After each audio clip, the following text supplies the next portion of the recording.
Oke, selamat pagi. Seberapa sering doa kamu terkabul? Mungkin selama ini kamu udah rajin berdoa setiap kali sholat mungkin, atau di gereja, atau di wihara, atau dimanapun tempat ibadah, atau sebelum tidur, setelah bangun tidur. Tapi pernahkah kamu kayak mengidentifikasi kapan doa kamu itu terkabul, dan kapan kamu merasa kamu udah doa rutin tapi tidak pernah terkabul? Nah, ini adalah sebuah fenomena yang sering aku rasakan juga. Kalau sebagai orang yang biasanya setelah beribadah disambung dengan berdoa, mungkin kamu relate ya dengan kondisiku. Setiap kali kita berdoa itu jadi kayak apa ya, sekedar hanya rutinitas saja, bukan suatu ungkapan atau curahan dari perasaan kita. Nah, ini menarik. Aku di perjalanan kali ini tidak akan membahas berkaitan dengan agama atau kepercayaan ya. Ini doa secara universal. Berdasarkan pengalamanku ya, dan berdasarkan pengalaman dari orang-orang yang aku kenal. Karena kemarin ada cerita yang menarik ketika aku kumpul dengan Pak Ade Budiku. Nanti akan aku ceritakan. Dan sebelumnya kamu mendengar suara, kalau di Jawa ini namanya garengpong, sebuah penanda kalau musim kemarau sudah tiba. Ya kan? Wow, sangat merdu sekali. Dan ya, sebelum kita membahas, sebelum aku bercerita, wow, suaranya sangat mau dengar kan? Kayaknya tuh hewannya itu di kayak di sini loh, kayak di sini, kayak di dekat-dekat sini, dekat-dekat sini, atau mungkin di atas sini ya? Kayaknya di atas sini deh. Wow, sangat-sangat terdengar nyaring, bener-bener kayak di kepalaku. Wah, ini suatu privilege bagi orang yang tinggal di daerah ya, di kampung sepertiku. Oke, sebelum kita membahas tentang doa, kita lakukan ritual kami nanti terlebih dahulu. Mungkin kalau kamu baru di sini, jadi kami nanti ada sebuah proyek pribadiku untuk berjalan pagi, berjalan kaki selama 1000 hari ke depan, dan ini adalah hari ke-80. Terima kasih buat dirimu yang sudah menemaniku selama 80 hari ke belakang. I really appreciate it. Dan sekarang kita check in di kami nanti terlebih dahulu. Sekarang pukul 7.59, ya kan? 30 Maret 2026, hari Senin. Selamat hari Senin, selamat memulai weekend, dan selamat kembali ke realitas setelah kemarin lebaran. Mungkin yang sekarang udah masuk kerja, welcome back to reality. Ya begitulah realitanya. Kita kembali lagi ke pekerjaan, kita kembali ke rutinitas, dan kamu di sini kembali juga ke rutinitas menemaniku jalan pagi kali ini. Oke? Suasana yang cukup asri ya. Dan ini adalah rute yang mungkin kalau kamu menemani aku, kamu udah sering banget lihat. Tapi ini jalurnya aku balik. Ya, barangkali kamu ngeh. Dan perjalanan kali ini mungkin akan aku upload malam, sekitar jam 9 atau jam 10 malam. Tapi buat dirimu yang ingin melihat, atau yang mungkin kalau kamu nonton ini di pagi hari, terima kasih. Itu berarti kamu udah join membership Caminantes, sebuah dukungan kecil bagi diriku untuk menyelesaikan misi ini. Karena aku percaya bahwa wow, rumahnya bersih sekali, ya kan? Karena aku percaya bahwa misi 1000 hari ini tidak akan pernah bisa aku selesaikan sendiri. Aku butuh bantuanmu, dan terima kasih kamu udah join. Mari. Terima kasih kamu udah mendukungku dengan mentraktir kopi, segelas kopi sebesar 20.000. Oke? Mari kita bahas tentang doa. Wow, lihat. Kita berada di lingkungan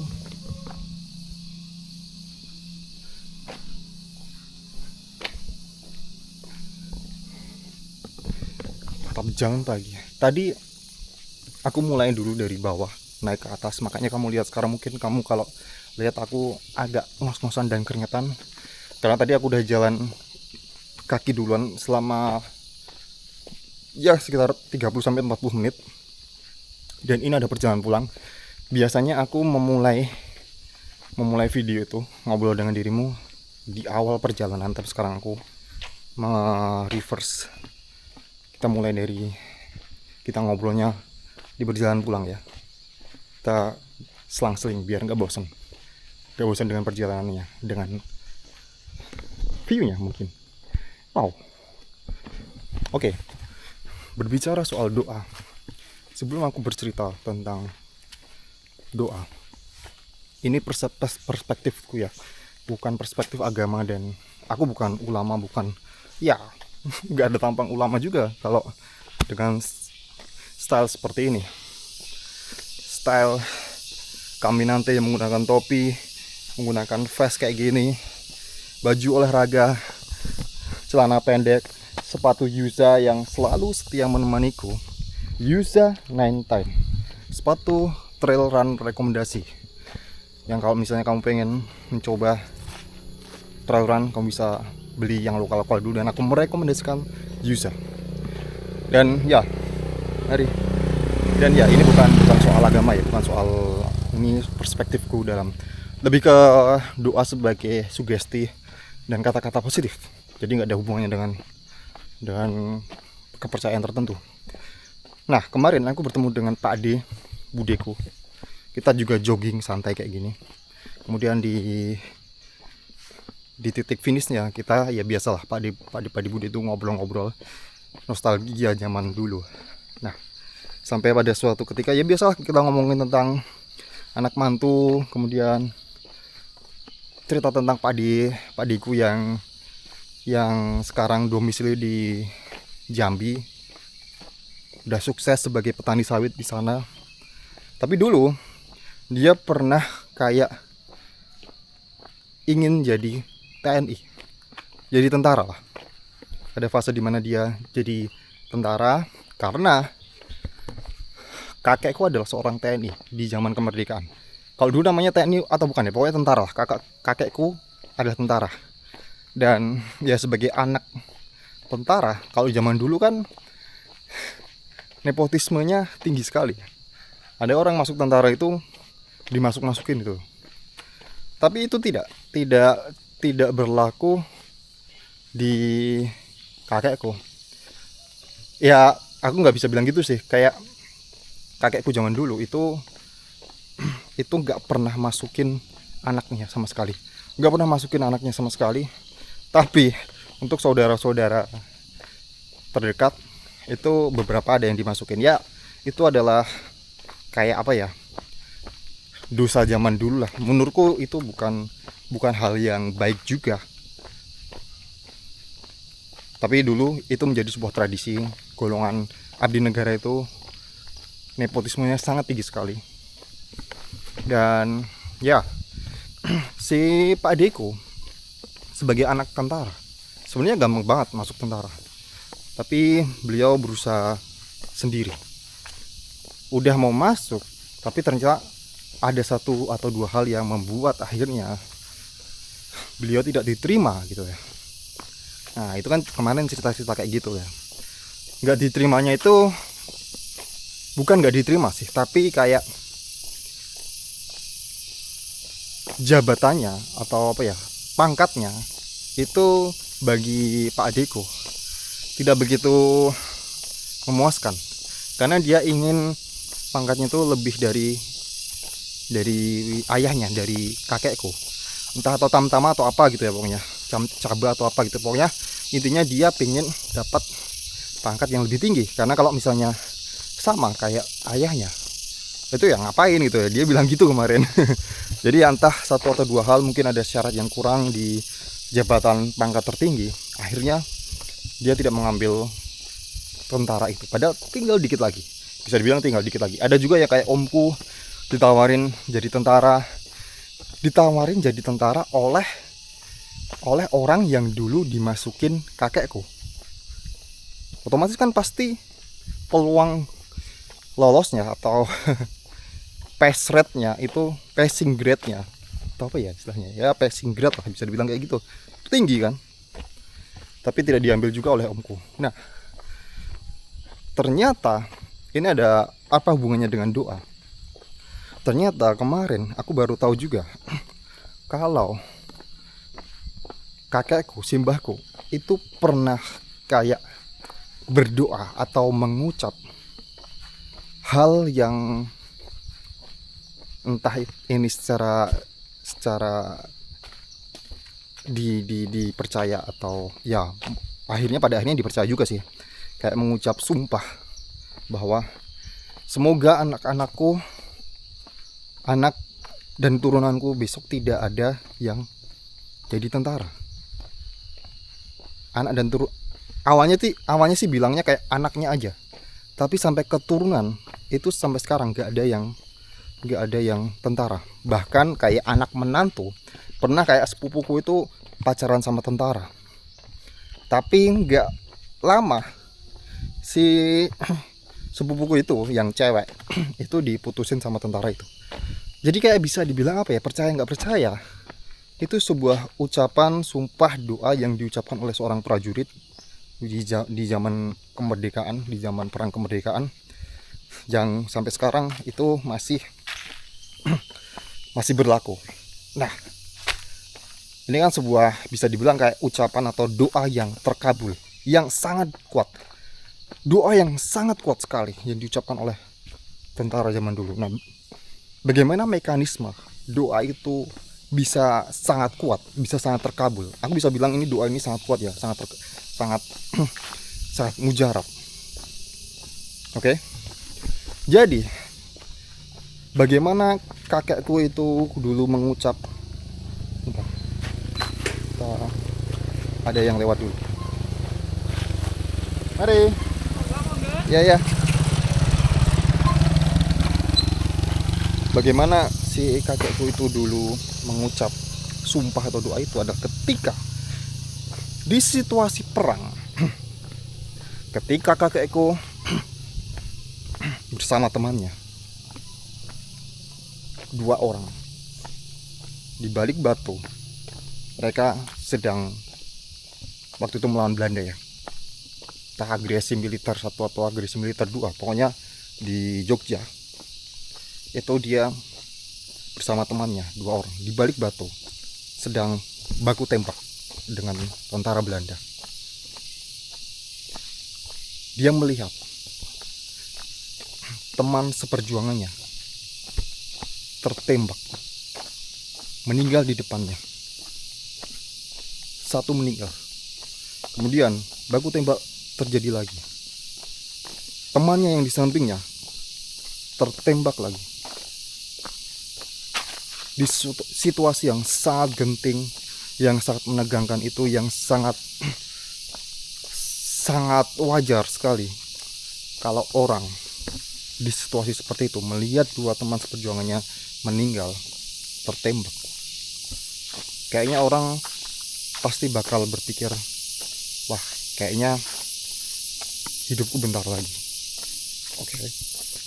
Di situasi seperti itu, kakekku mengucap doa, mengucap sumpah, semoga anakku tidak ada yang jadi tentara, agar tidak mengalami kejadian seperti yang ku alami seperti ini. Kejadian yang traumatis, kejadian yang menegangkan seperti itu. Di tengah ketegangan melawan Belanda, melawan musuh militer, kakekku mengucap itu. Dan ya, pada akhirnya kakekku pun selamat. Tapi doa tersebut sudah terucap, doa tersebut sudah terkirim ke semesta, ke Tuhan, ke Yang Maha Kuasa. Doa dari seorang prajurit TNI yang sedang berjuang penuh ketegangan, penuh dengan kepasrahan, yang sudah siap meninggal. Sampai beberapa puluh tahun kemudian doa itu masih mujarab. Bahkan anak menantunya juga terimbas dalam doa tersebut. Entah itu mungkin kebetulan atau enggak, tapi itu yang benar-benar terjadi.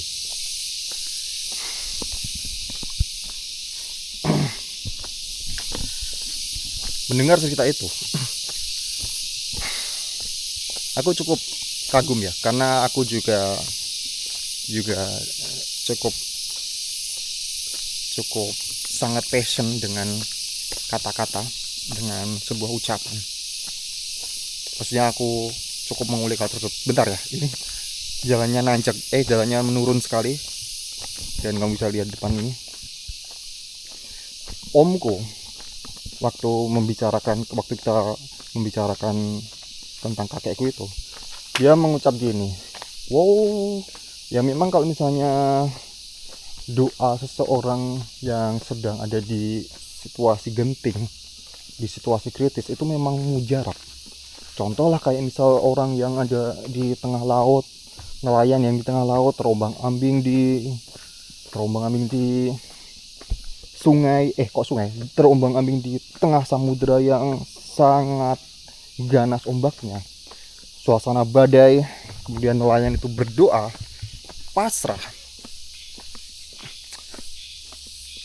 Dia berdoa bahwa mungkin ya Tuhan, berikanlah keselamatanku sekali ini, kalau mungkin kali ini aku tidak selamat, tolong berikanlah kesehatan, tolong berikanlah hidup yang baik untuk anak-anakku yang ada di rumah yang udah menunggu. Jadi kalau kamu berikan keselamatanku pada diriku hari ini, aku akan bertobat. Mungkin seperti itu. Dan banyak kasus atau cerita mereka selamat, dan kejadian seperti itu mengubah hidupnya. Ada yang mengubah hidupnya, ada yang enggak juga sih. Yang sama saja. Tapi ini kayak apa ya, aku melihat kayak sebuah pola atau pattern bagaimana doa itu terkabul. Apakah doa itu harus menunggu sampai kita kepepet atau menderita terlebih dahulu? Karena gini, aku mau menghubungkan juga dengan salah satu kutipan di salah satu agamaku ya. Kayak agamaku banyak. Maksudnya di kutipan agamaku ya. Mohon maaf. Di kutipan agamaku yang sering banget kita dengar bahwa doa orang teraniaya itu sangat mujarab. Nah, ini kan sebuah pattern yang sangat bisa dikenali polanya. Tapi apakah kita harus teraniaya dulu atau kepepet terlebih dahulu? Apakah berarti kemudian kalau kita udah berkecukupan, kita berdoa, kita tidak terkabulkan? Menurutku nggak kayak gitu, karena aku percaya doa itu Tuhan itu tidak mengenal kita mau kaya atau miskin, semua sama. Asal kita berdoa, asal kita benar-benar tulus berdoa, itu kita bisa meminta apa saja. Ibaratnya meminta apa saja. Ini sebuah keimanan yang menurutku harus dipercayai, bahwa Tuhan, kalau dalam agamaku, Allah Subhanahu wa Ta'ala itu maha kaya. Kita bicara soal Tuhan ya. Tuhan itu maha kaya, dan kita sebenarnya bisa minta apa saja. Kita bisa berdoa apa saja. Oke, itu yang harus diyakini terlebih dahulu. Kita bisa minta apa saja. Karena kalau kita percaya Tuhan itu maha kaya, Tuhan itu maha memiliki segalanya, kita bisa meminta. Oke, kita bisa meminta. Tapi problemnya kadang banyak sekali doa-doa kita yang belum terkabul. Nah, aku melihat gini, dari yang ku alami ya, aku sering berdoa itu hanya sebagai sebuah rutinitas atau sebuah ritual saja. Kayak habis sholat ya, katakanlah aku berdoa memang. Aku doa ayah ibu, aku doa tentang diriku. Tapi aku kayak melakukan itu sebagai ritual saja, ritual yang tidak didalami perasaannya. Nah, kuncinya adalah di perasaan, di emosional kita. Bukan kebanyakan lah, aku berkata pada diriku, aku tuh sering berdoa itu masih ada perasaan logika atau logisnya. Jadi kayak sangat-sangat jarang, maksudnya aku tuh kayak berdoa masih mikir apakah ini bakal terwujud atau enggak ya. Ya ada sisi kayak gitunya lah. Dan aku nggak pernah kayak berdoa yang muluk-muluk, meskipun sebenarnya nggak masalah. Tapi kembali lagi, ketika kita berdoa yang kita berpikir itu akan terkabul, sebenarnya itu logika kita, kayak logika kita berjalan. Tapi sebenarnya kalau kita berdoa, kita harus mengesampingkan logika kita. Kita percaya pada Tuhan. Ya memang gimana ya, kalau kita di kepercayaan manapun, logika itu penting, tapi perasaan dan emosi dan ya namanya kepercayaan kan ibaratnya satu dengan dua orang lain berbeda. Asal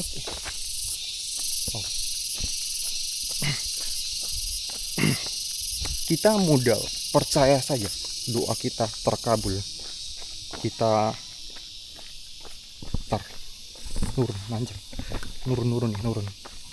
Kita berdoa dengan sangat kusuk, dengan terlepas nggak tahu itu logis atau enggak. Mungkin kalau minta uang 10 miliar atau gimana, itu kalau kita berdoanya atau mengucapkannya itu dengan penuh perasaan, sisi emosional kita itu keluar, logika kita turun, bagian otak kita yang bernama prefrontal cortex itu ibaratnya mati sekejap, bagian logika, dan bagian amigdala atau emosi itu jadi meningkat ketika kita berdoa. Ada kemungkinan besar doa itu akan terkabul. Doa apapun itu, kita harus percaya bahwa Tuhan maha kaya, maha memiliki. Allah itu memiliki segalanya. Kalau kita cuma minta kayak ya uang, katakanlah uang 10 miliar lah, itu mudah. Meskipun sampai detik ini aku juga belum punya uang 10 miliar sih. Jadi kayak ya kita belajar bareng-bareng. Tapi intinya adalah dalam berdoa itu kita harus benar-benar meresapi doa tersebut, tidak hanya sebagai rutinitas atau ritual saja. Nah, apa hubungannya dengan kakekku tadi, atau dengan doa orang-orang yang teraniaya, yang sedang ada di situasi kritis? Kakekku secara logika, dua orangnya meninggal, kemungkinan dia juga meninggal. Kalau kita berpikir secara logika, dia pasti akan tertembak juga. Tapi karena dia berdoa di situasi yang udah pasrah, udah nggak tau lah, mungkin aku juga akan meninggal atau gimana, pokoknya udah nggak bisa logika lah. Justru doa itu mujarab sampai kuat seperti ini. Kita ada di titik 0 km, titik dimana kita merisap kembali kehidupan kita, dari tanah kembali ke tanah. Kita memulai kehidupan baru setelah kita meninggalkan dunia ini. Wow, filosofis sekali ya.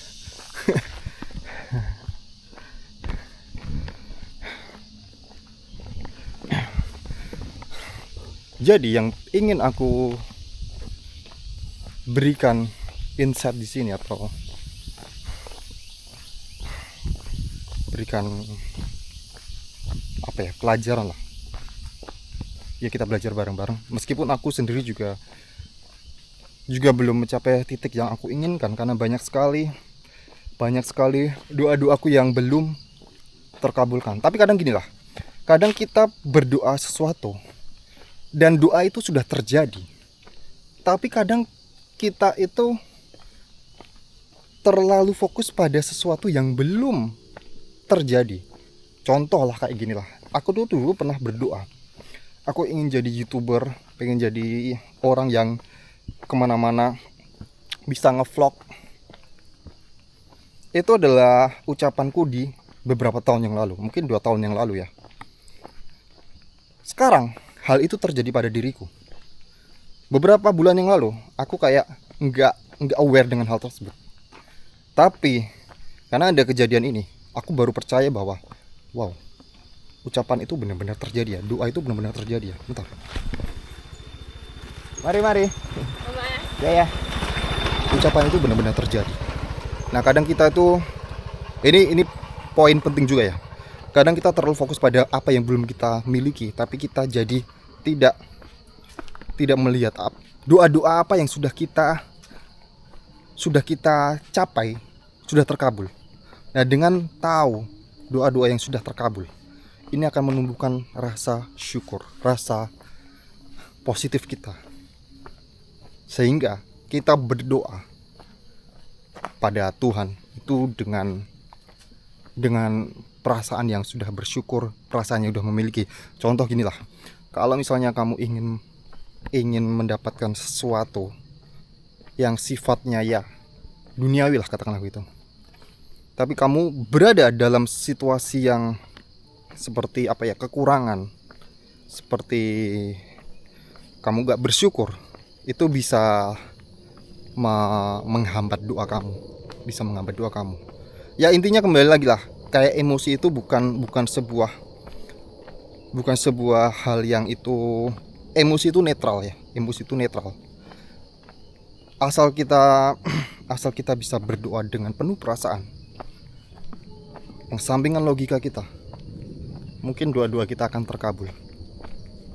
Jadi kayak mungkin kalau kamu pernah dengar orang-orang yang ingin jadi orang yang sukses, mereka memvisualisasikan dirinya ketika mereka udah sukses.